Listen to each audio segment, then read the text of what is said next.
Is on the phone with us is Brandon Wade. He's the founder and CEO of SeekingArrangement.com. Brandon, welcome. Thank you so much for being with us. Oh, thank you for having me. Brandon, so you conducted this survey. First of all, how do you get the names of all these hot women? Because I'd like a few for my phone book. You're funny, yeah. Well, hot is a relative term, but it certainly is. Yeah, on SeekingArrangement.com, we basically match attractive women with, obviously, men who have wealth and are willing to spend money on them. So we tend to attract a lot more open-minded and attractive women who want to be spoiled and pampered. So that's how you would ultimately meet them if you ever want to find some. All right, so I'm a young girl. I'm hot looking, okay? And I need some extra bucks. And so I connect with you somehow. What do I do? Call you up? Do I just go on your website? They basically sign up on the website. So you either choose whether you are a sugar daddy on the website or a sugar baby. And in this case, if you're an attractive woman, you would be a sugar baby. Okay, so I'm a sugar baby here, and I'm on the website. What do I expect to get in return? You're going to hook me up with some rich guy who's going to do what? Who's going to spoil and pamper you? Some of them provide allowances, others would wine and dine you or take you on a shopping spree. A huge portion of the website consists of college students who join because they're looking for some wealthier guys to perhaps fund their college education. So there's really people from all walks of life. I'm going to use, I don't think you're going to like the word I'm about to use, Brandon, but in essence, aren't you acting as a digital pimp?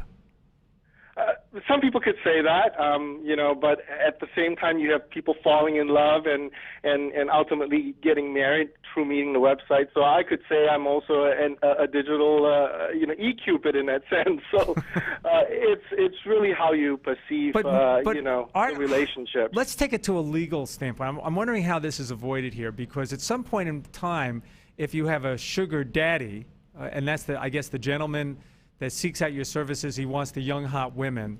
At some point in time, money is transferred from his hands to some young lady, all right? And that certainly sounds a little bit like prostitution. Is there some kind of legal groundwork here? How do you avoid criminality here? Well, because these are real relationships between two people. I mean, ultimately they meet, and there has to be chemistry before the relationship moves forward. So if a boyfriend is wealthy and he hands the girlfriend, his girlfriend, some money, that certainly does not constitute prostitution.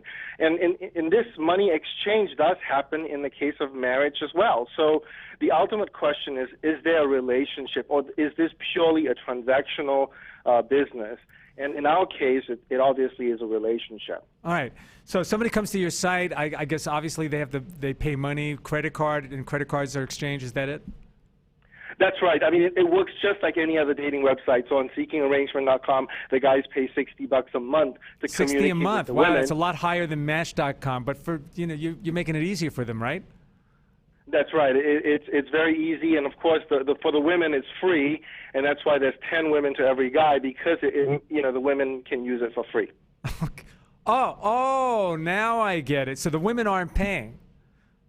Well, of course not. I mean, if you're basically saying the guys have the money, then let the guys pay, and that's basically how our model works. Some people would, I think call this immoral. I'm not going to go as far as that, but let's go back to the poll here. There must not be enough hot women out there, because I'm doing the numbers in my head here. He's got a 78% approval rating of hot females that 18 to 26 that think he should be, I guess, he should run, all right? He's dropped in the polls. I think he's polling at 15%. So what this is telling me, Brandon, is that there are very few hot women in New York City.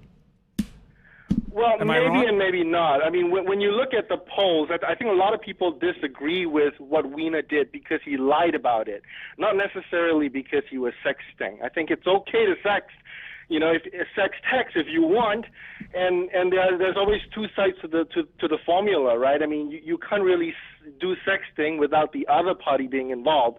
And in this case, you have lots of young women who would love to be texting him, sexual messages, and that's why he was able to do it.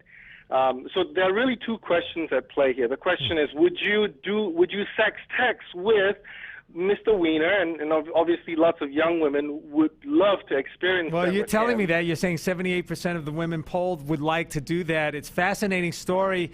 I've been on Match.com. I've been going through a life saga here, actually playing it out on air. It's been very interesting to me.